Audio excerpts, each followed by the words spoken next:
what would be the impact of that, whether it would be justified or not. Everything is being discussed by Professor Peter Bossche. So this particular lecture is not about the legality of CBAM. This lecture is about the impact of CBAM on India. Now, if you will going to see the studies which are coming up on this particular area, the economist of each and every country is trying to assess this particular effect, that what is the effect of CBAM on their exports. It's just not about India, it's about each and every country. They are doing this particular assessment. Now, before we go into this particular insight, this is the phase manner in which CBAM would be implemented. As you already aware of this particular thing, that now we are in phase 1. We have not even moved to phase 2. Now, how many of you think that for India, this should be some sort of concern that we will going to be hit by CBAM? Because just remember one thing, whenever we are talking about the impact of CBAM, it is on the items which we will going to export to the European Union market. And if we have to assess this particular situation, we need to identify that are there any sort of item right now which we are exporting to European Union. Let's say if there are items which we are not exporting to European Union, for us there is nothing to worry about at this particular moment, because this entire CBAM at this particular moment is just limited to 6 areas only. These are your 6 areas. After a year or so, in the second or third phase, this particular list might be further expanded. But at this particular moment, these are 6 broad categories. And for India, how many of you think that which category is to us? Iron and steel, and the second one is aluminium. We have some sort of export in fertilizers also, but they are not of that concern to us. So whenever we will going to assess at this particular moment the impact of CBAM on India, the 2 prominent sector for us are iron and steel, and second is aluminium. Now this is the chart which you can see over here, which will going to prove you the thing that why we should be worried about CBAM. Now, if we will going to see the export of aluminium and export of steel and iron, we're going to see that from mid 2000 onwards, there is an upward trend in the export of steel and aluminium. Similarly, when you talk about specific sector of aluminium, the export trend started from 2016 onwards. And it's going up only, it's not going down. And if you will going to see the COVID crisis also, during that time also, we have some sort of dip in the curve, and then we have again started exporting your steel, aluminium and iron. Now, what would be the much implication of this side?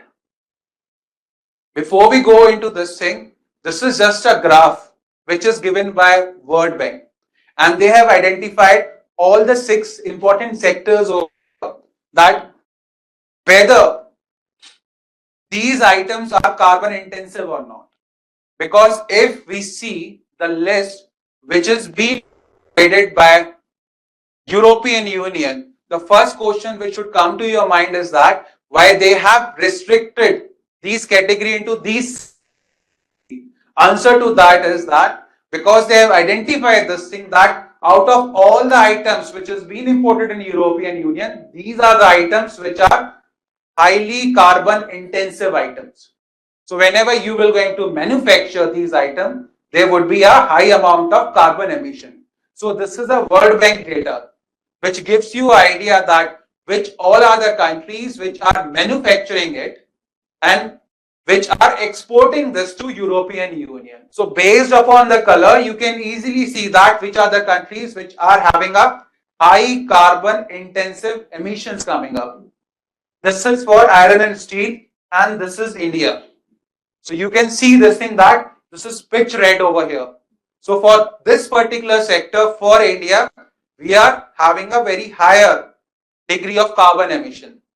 if we will going to compare this with fertilizers, where are we standing over here? There's nothing to worry about in this particular sector for us. Okay, and when you will going to read these data, please just focus upon these figures as well. Okay, based upon this particular figure, what they are giving you a classification, these bands are given. Based upon these bands, somewhere you are going to find green. That means they are carbon neutral.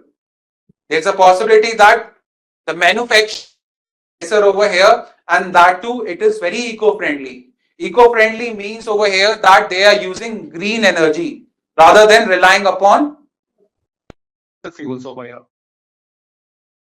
Next is your fertilizers we have seen.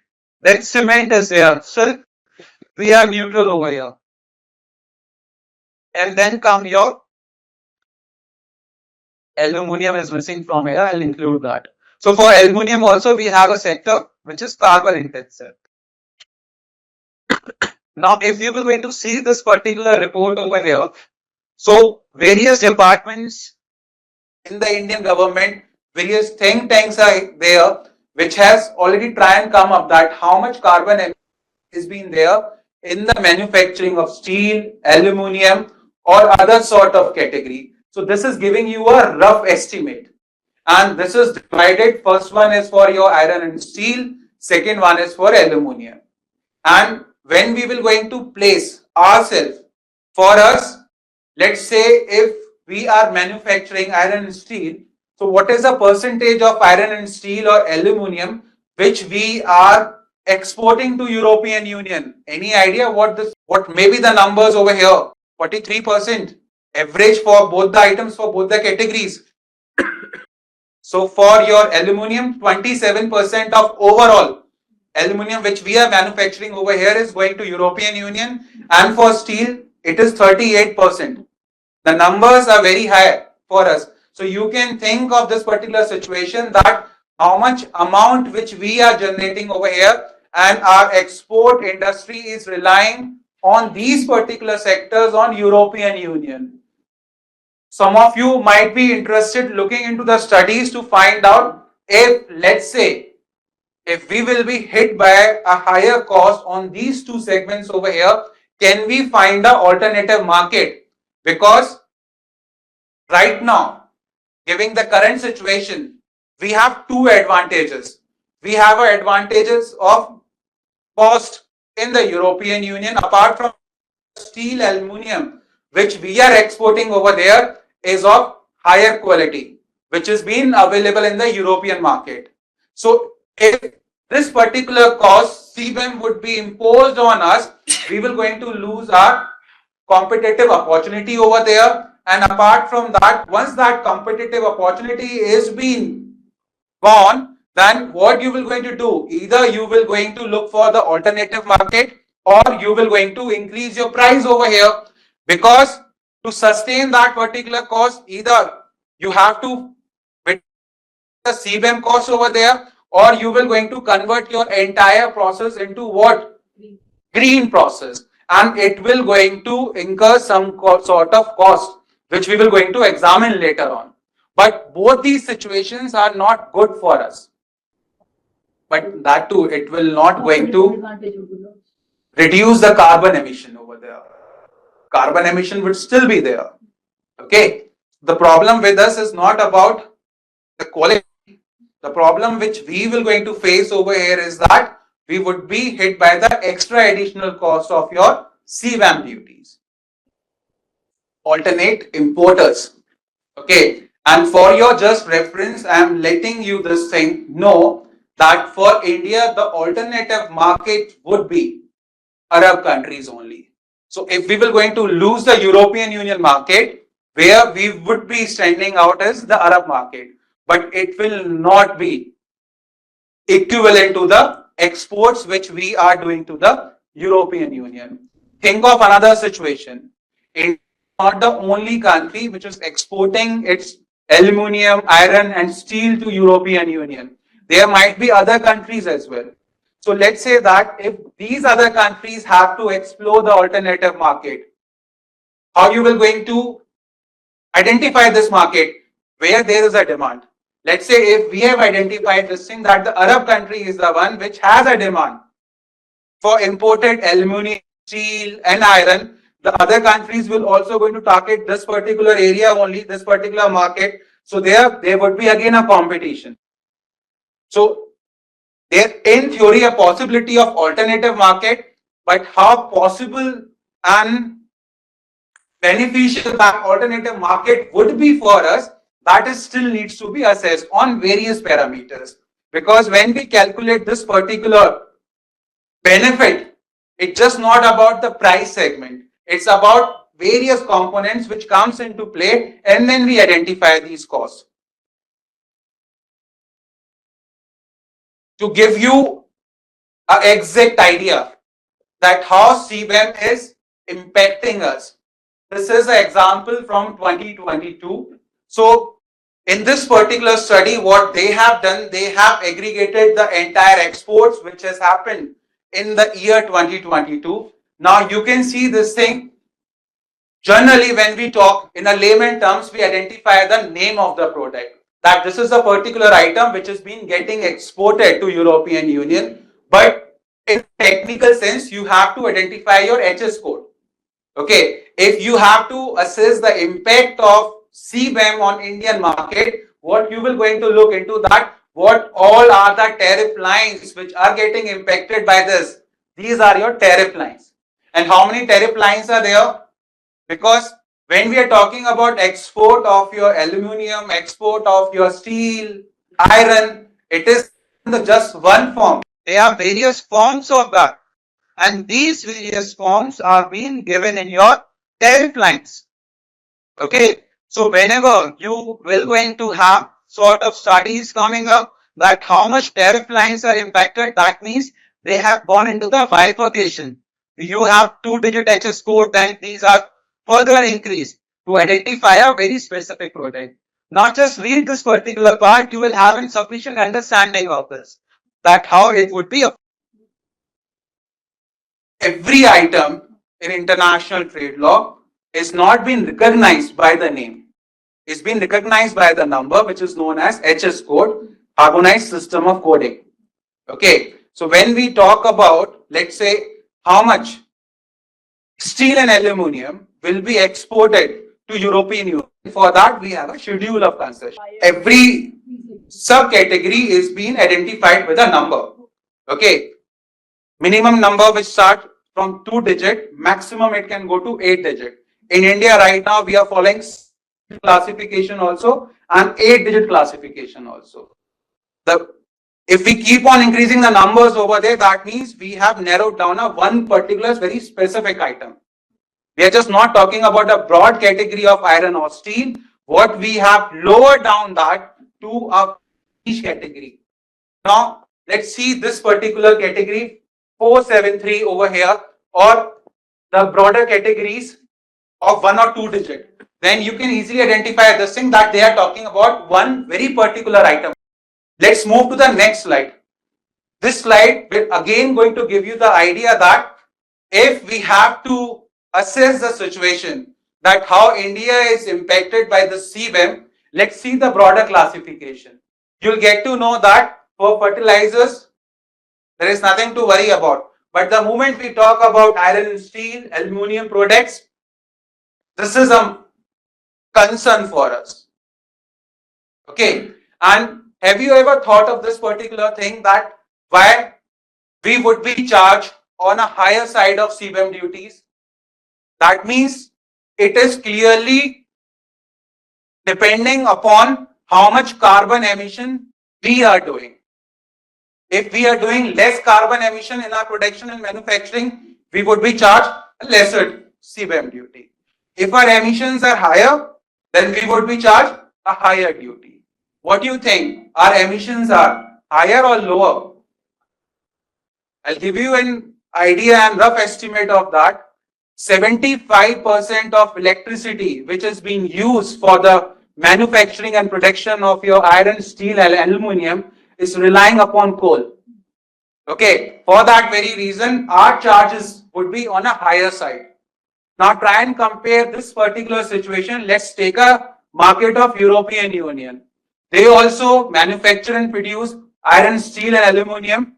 Okay, but they are not relying on coal for the manufacturing of electricity. And I am just talking about one component of manufacturing over here. There might be other downstream industries. And those downstream industries might also be relying upon one constant source of manufacturing, which is electricity, which is again based upon what? Coal. So that's why for India, when we are talking about these sectors, this is a matter for concern for us because we have 75% of electricity which is coming upon based upon coal, which is not the situation in other countries. Okay, see this particular chart over here.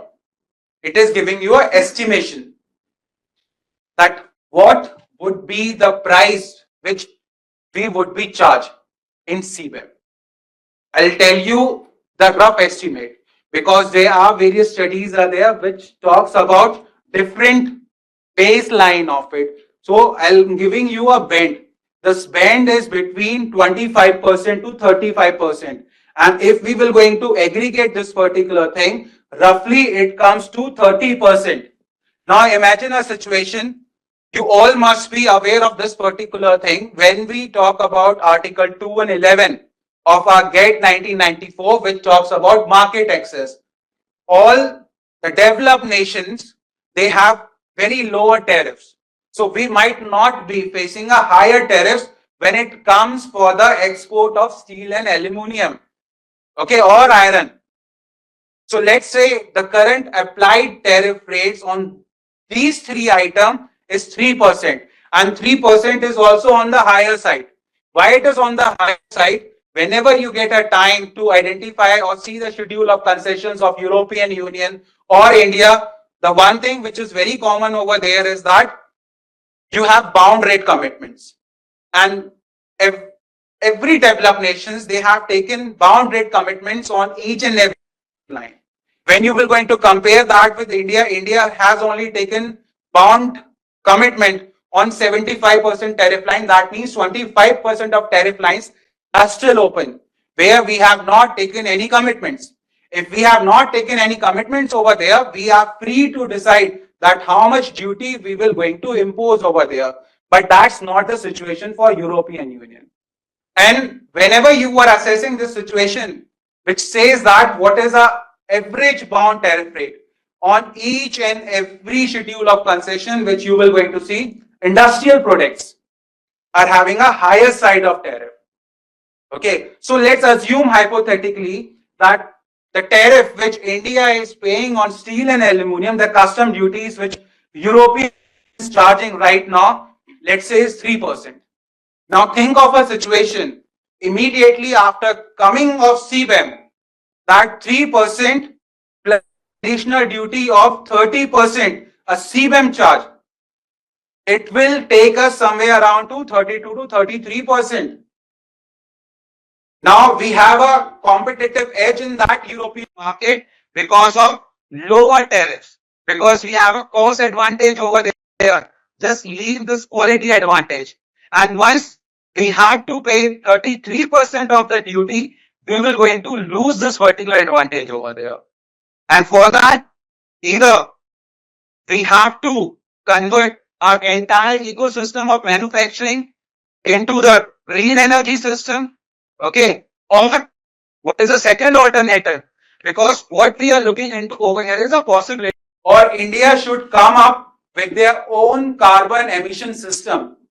If India comes up with its own carbon emission system, it means what? We will going to charge our manufacturers certain cost, which is quite equivalent to the charge or the cost which is there for European manufacturers. It should be some sort of equivalency should be there. Some sort of standardization should be there. Let's say on a 1 ton of manufacturing over there, they are charging 10 euros. And over here in India, let's say we have come up with some sort of carbon emission system and we are charging, let's say 100 rupees. Still it's not equal. They will going to charge additional cost. So if we have this particular assumption in our mind that if we just come up with our own carbon emission system that will going to negate the implications, that's not the correct understanding, because it's about the price, exact price. There are various theories. Professor Bossche also in his lecture, so he has tried and justify this particular thing that this might be inconsistent with the WTO obligations. He has given you plenty of examples over there under Article 1, under Article 3, even though if it is a regulation in TBT agreement. Okay, but still that can be still try to justify using your exceptions. But he has not mentioned one thing, and we might have a difference of opinions on this particular thing. If you will going to read various opinions of our diplomats or scholarly literature, they still categorize this as in protectionism only. Why European Union has come up with this particular legislation or regulation is that because they want to protect their domestic industry. The only point of contention over here is free allowances. If you can recall, explained in the last lecture that in European Union still all the manufacturers, they are not required to pay the fees because there is still what free carbon allowances systems are there. Okay, but this is just for the matter of time. As soon as we move to the second phase, the free allowances goes away and they will going to charge their domestic industry. If they are charging that and they are not doing anything with the exports coming up in this market, then their domestic industry will to lose the market, will going to collapse. So this is the whole idea. So whenever you will going to read that, just have your thoughts open.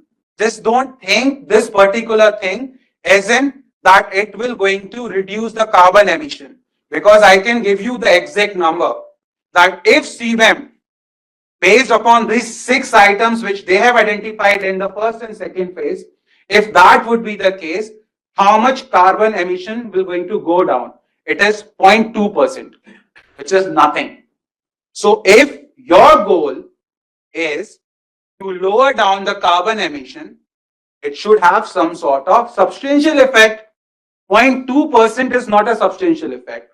And if you will going to correspond this number 0.2 with the trade distortion effect, that trade distortion is not in proportion, it's on the much higher. Okay, if you take just the example of entire Asia, our entire Asia would be affected by 9%. See, the benefit which is coming out of this is just 0.2%. And if we are taking the example of entire Asia, the trade distortion, it's somewhere around 9%. And when I have given you a number that CBAM will going to deploy somewhere around 25 to 30% increase in tariff, just try and convert that into GDP. It's somewhere around 0.5% of GDP. So this number is huge for us. We're going to lose this entire market. Second, whether India is trying to do anything to overcome that. How many of you think that India will going to file a case in the WTO? Because whenever you will going to search this particular CBAM, impact of CBAM on India, you will going to find this discussion. Initially, we thought of this particular aspect that we will going to challenge CBAM. But as rightly pointed out by Professor Bossche, if let's say panel gives the findings in favor of India, what European Union will going to do next? They will going to file an appeal in the void. Okay, and dispute will be lingering for another indefinite number of years. So that's why if any country who has to file this particular challenge CBAM, it should be the country which is a party to MPIA. So that if any of the party will going to file an appeal, the appeal will go to MPIA and there would be some sort of finality to it. That's the first solution, which India, I don't think so, at this particular stage, they are planning to do. Second is, slowly what India is doing. India is moving towards carbon neutrality. Why has India not, on your perspective, why has India not signed up with the MPI? What is India's sort of motivation for that? There are three specific reasons for that. The first reason, because what the India's line of argument is, India believes in multilateralism. And the solution which MPIA is not a multilateral solution. So whenever someone asks this question to us, so India has a very standard line of argument. We are the believer of multilateralism, not unilateralism. That's the first thing. Second concern was when this MPIA was discussed, India's disputes were US only. Most of the disputes which India was engaged with as a complainant or respondent, they were with United States. And US was not a party to MPIA, so India thought that there is no point at this particular stage becoming a party to MPIA. And the third reason, India has a sort of speculation that let's say if all the WTO member countries join this MPIA, this which has been categorized as a temporary solution will going to convert into a permanent solution which India does not want. And not just India, there are other like-minded countries which are not in the favor of that. So these are three broad line of reasonings, arguments or justification which you can think of why India has not joined the MPIA. Multilateralism means where all the countries, WTO member countries are part of that. Unilateralism means where few countries, okay, not 166 WTO member country. So if you were going to see Annex 4 of Marrakesh Agreement or WTO Agreement, it talks about unilateral agreements. Okay. What India is doing to mitigate this particular challenge, India is already trying hard to neutralize this carbon effort, to go for decarbonization. The challenges which India is facing right now, that how they will going to put a system into place which will going to monitor, administer that on 1 ton of quantity, how much carbon emission is being done. Right now, there is no system at place, though we follow PET system. What is the meaning of PET system over here? We have recognized 9 industries.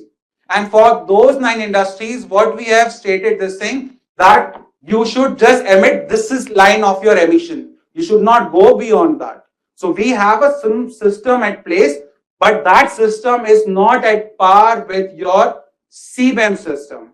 So for that very reason, if you will going to see in 2023-2024, India has already taken efforts to come up with Indian carbon emission system. Okay. And this carbon emission system, the problem which it is facing or it will going to face, first of all, is a standardization problem. Because CBAM, though it is a very detailed regulation, the problem which CBAM has, that how we will going to equate the prices.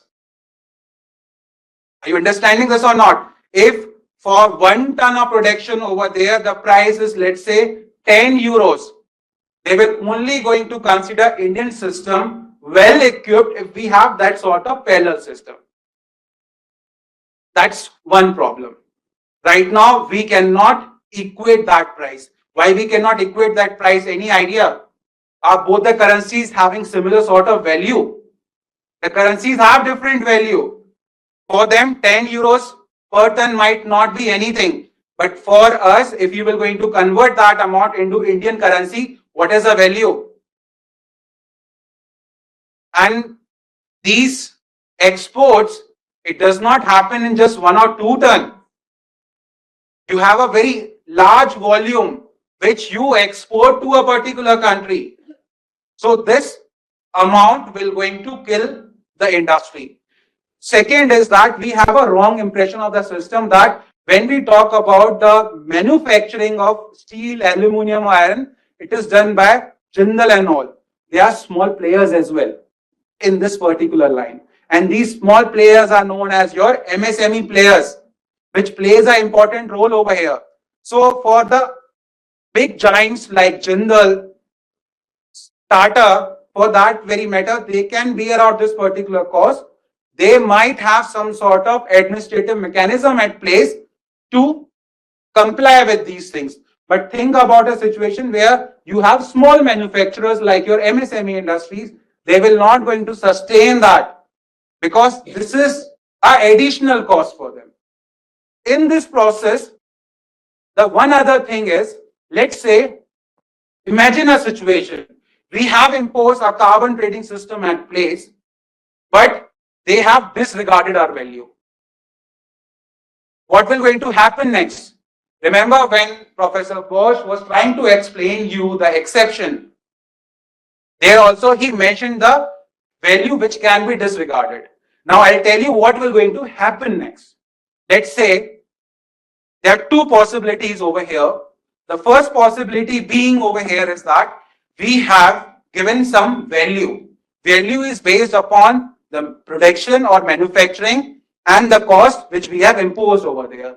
They have disregarded that. What they will going to do next? They will going to calculate their value. And this particular value is based upon an assumption of a secondary data. Okay, which might not be beneficial for us.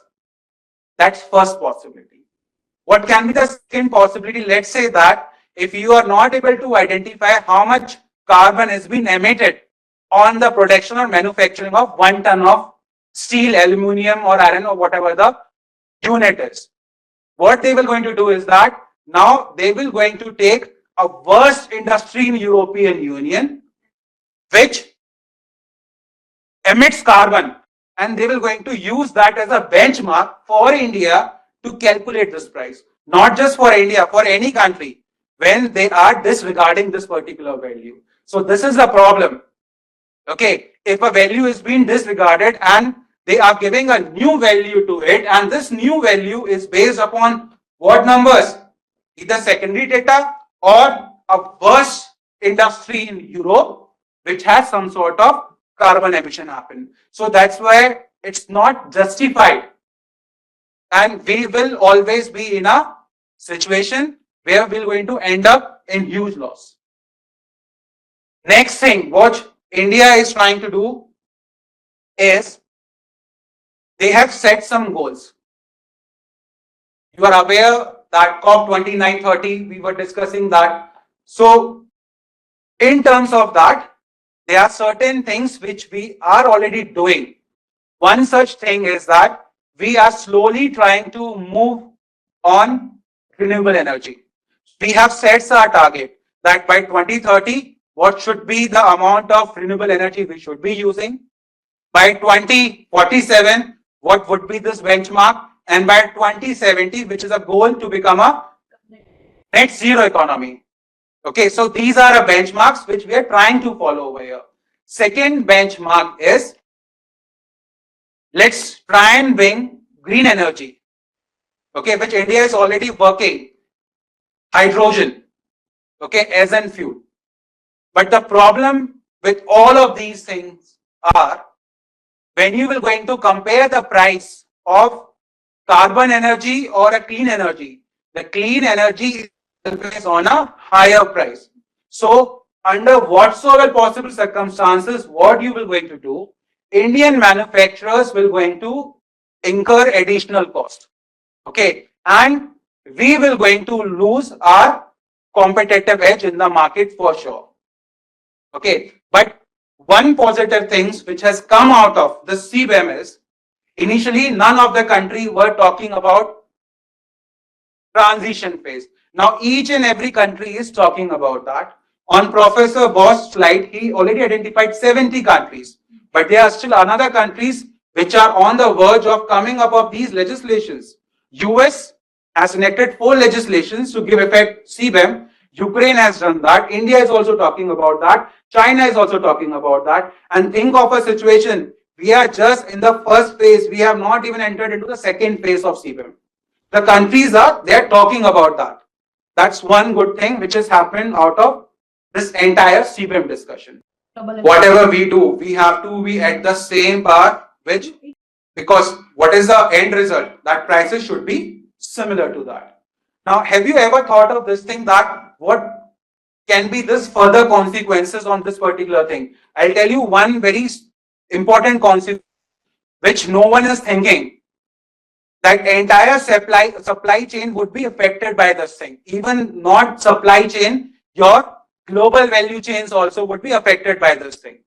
Every country, what they will try to do over here is that they will shift their entire base into the countries which have some sort of carbon emission system at place. That means the industries which are in India, they have to shift their bases. So there is a shift in the global supply chain. And when we are talking about inputs, how many of you can recall this thing that when he was talking about trade happens in the finished items also, trade happens in inputs as well. So when we are talking about steel, we are just not talking about one finished item. There are subcategories of that. You can categorize them as an inputs. So our inputs which add or which provides a value addition, we're going to lose that as well. So this is a overall consequence which you can think of having an impact of CBAM on India. Okay, and at this particular moment, we are just talking about two particular sectors, but in the coming years, when this list would be expanded further, there might be other areas also which might be included in this particular basket, which we are exporting to European Union. Is this part clear to each one of you? So this is a impact of CBAM on India. So I hope I have made this thing very clear to each one of you. If you are having your doubts, you can ask your doubts. What is the concept of dumping? When you recognize them, you say that any item is being dumped into other economy. When you are exporting that or dumping in that country less than the manufacturing cost. Here, it is not a manufacturing cost. You are just adding further cost to it. Okay, you are increasing the price. You are not decreasing the price over here. Any other doubts, queries, comments on this particular thing? So these slides are available with all of you, and in these slides, the figures which I have taken, they all are your very recent publications of ministry or some think tanks. So whenever you get a time, please just try to go and read these reports. You will have a better understanding, because I have just put one part to it. When they have assessed these costs, so they have taken different variables over there, okay, to assess this hypothetical cost only. You cannot assume that what would be the total cost over here. So all these are based upon different variables which they have assumed in a hypothetical situation. Okay, then we'll end this lecture over here.